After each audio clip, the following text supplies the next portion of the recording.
What's up everyone? Today I'm going to show you how to extract gel from an aloe vera plant.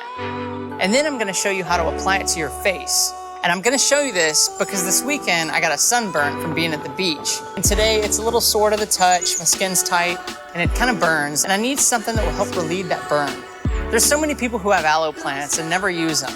Well, today I'm going to use my aloe plant and show you how to use an aloe plant to its full potential. Aloe vera is a natural remedy for sunburns.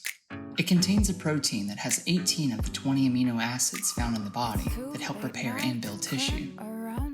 Aloe vera gel can moisturize the skin, helping you avoid the peeling that's normally associated with skin damage. When cutting the aloe down the middle, it's very important to be as careful as possible while handling a knife. The gel is mostly made up of water, but contains most of the beneficial bioactive compounds like vitamins, minerals, amino acids, and antioxidants. There are a few different ways that you can extract the gel from the aloe leaf. For milder sunburns like mine, use the tip of your finger to remove the gel. If more is needed, use your fingernail to help. If you need to cover a large area, use a spoon to scoop out the gel.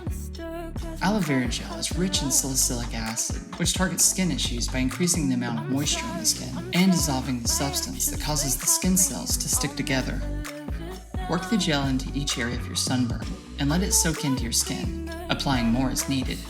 Application is very easy and it dries within a few seconds.